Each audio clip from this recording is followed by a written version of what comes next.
Bonjour et bienvenue à Würzburg. Mon nom est Céline Popp et je suis guide ici dans la ville de Würzburg. Une ville située dans le nord de la Bavière, dans une région qui s'appelle la Basse-Franconie. Würzburg est une ville d'environ 130 000 habitants. C'est une ville universitaire, le premier employeur de la ville étant l'université. Une ville aussi viticole et on peut découvrir de très beaux vignobles ainsi que les caves comme le Bürgerspital, le Kulturspital et les caves de la résidence, le Hofkeller. Würzburg est également une ville touristique puisqu'elle se situe au début de cette fameuse route romantique. Je me trouve maintenant devant ces très belles statues décorant le vieux pont du Main, l'un des plus vieux ponts de pierre d'Allemagne. Ce vieux pont de pierre ou ce pont permettait au prince-évêque de se rendre de sa forteresse qui se trouve derrière moi à la cathédrale qui se trouve dans le centre de la ville.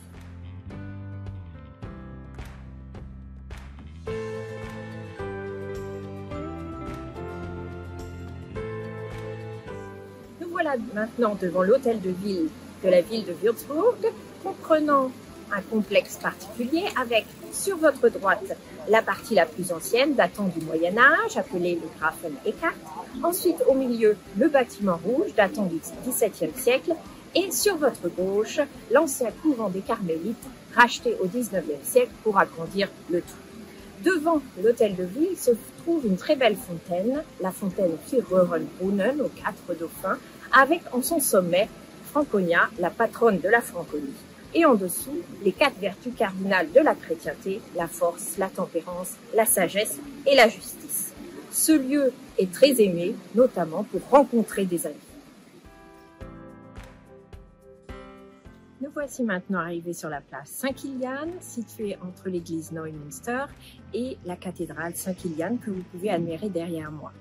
Cette cathédrale, dont le saint patron était un moine irlandais venu avec ses 2 compagnons Totnon et Colonna pour évangéliser la Franconie, est une des 4 plus grandes églises romanes d'Allemagne.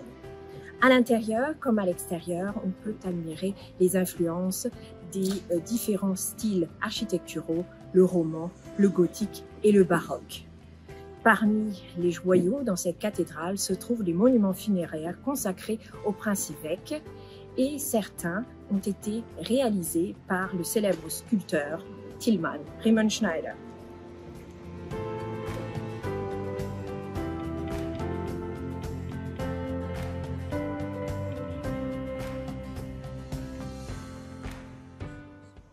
Au XVIIIe siècle, on décide de faire construire cette très belle résidence que vous pouvez admirer derrière moi pour accueillir le prince-évêque et son administration.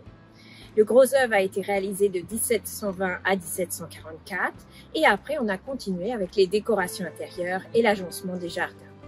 Parmi les artisans qui ont travaillé pour œuvrer pour cette réalisation, on peut citer bien sûr l'architecte Balthasar Neumann, le stuccateur Antonio Bossi, le célèbre peintre Giovanni Battista Tiepolo, dont on peut admirer la très belle fresque dans le grand escalier, ainsi que les sculpteurs Claude Curé, Peter Wagner.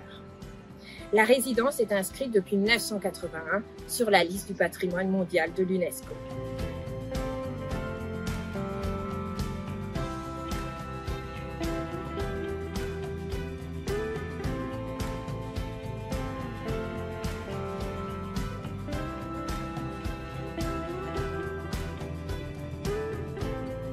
Je ne me trouve pas ici en Normandie, mais bien à Würzburg, devant la maison normande, située dans les jardins de l'exposition florale de 1990.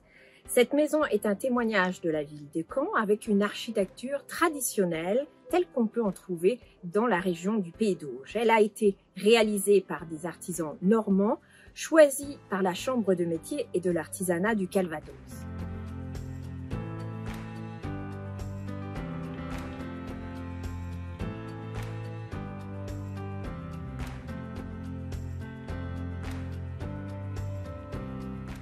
Ainsi s'achève notre visite de cette belle ville de Würzburg. Il y a bien sûr d'autres curiosités à découvrir ici. Mes collègues et moi serons très heureux de vous y accueillir et de vous faire découvrir cette ville magnifique. Je vous remercie de votre attention et je vous dis avec plaisir à bientôt.